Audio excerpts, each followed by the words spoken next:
Good morning. You're watching the top 10 morning news updates. At Delhi's Kisan Ghat, leaders and supporters gathered to mark the 39th death anniversary of former Prime Minister Chaudhry Charan Singh.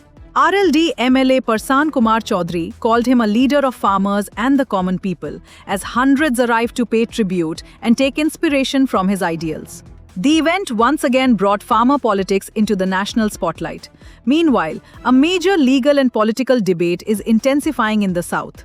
Reacting to the Madras High Court's order banning cow slaughter across Tamil Nadu, BJP leader Syed Shahnawaz Hussain welcomed the decision and recalled the BJP's long-standing demand dating back to 1997. The issue is now expected to trigger sharp political reactions nationwide. Now to a growing concern affecting India's youth. BJP MP Swati Maliwal has sounded the alarm over the rising use of vapes and nicotine devices among children. Despite India banning e-cigarettes in 2019, she claims these products are still easily available in metro cities through grey markets. Her warning comes after WHO data revealed nearly 1 in 10 students in the US are now using e-cigarettes. From Delhi to Haryana, a fresh political chapter unfolded in Panchkula. Haryana Chief Minister Nayab Singh Saini attended the Panchkula Municipal Corporation oath-taking ceremony, where Mayor Shyamlal Bansal and councillors officially assumed office. Senior ministers, MPs, and MLAs were also present, signalling the BJP's continued focus on local governance ahead of upcoming political battles. Now to an inspiring story from Madhya Pradesh. In Gwalior, 6 needy women have been appointed as fuel workers under the Shakti Didi scheme. Led by Collector Ruchika Chauhan, the initiative aims to empower women financially and socially.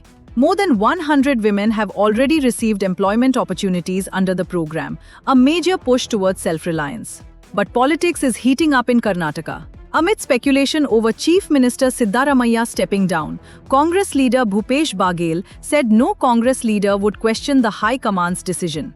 He also accused the BJP of spreading hatred and lies, escalating the ongoing political war of words. Now to a major drug bust from Uttar Pradesh. In Pratapgarh, police seized more than 2 quintals of illegal marijuana hidden inside a truck carrying boxes. SP Deepak Bhukar revealed that the consignment was being transported from Odisha and supplied to local bulk dealers.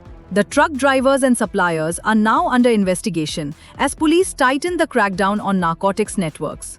Over to Punjab, where political tension is rising ahead of the Rupnagar municipal election results tomorrow. The main contest is between AAP and BJP, though several other parties are also in the race. Counting begins at 8 a.m. under tight security, with authorities enforcing a no-vehicle zone and restrictions on mobile phones near counting centers. In West Bengal, BJP leaders continued outreach through religious platforms. During a visit to an ISKCON temple in North 24 Parganas, senior BJP leader Dilip Ghosh emphasized the importance of spiritual institutions in guiding society. He also accused the former CPM government of disrespecting saints and religious places. And finally, a major development in the Twisha Sharma case from Bhopal. Former District Judge Giribala Singh and accused Samarth Singh have now reached the CBI office for questioning. The high-profile investigation continues to draw attention as agencies probe deeper into the case.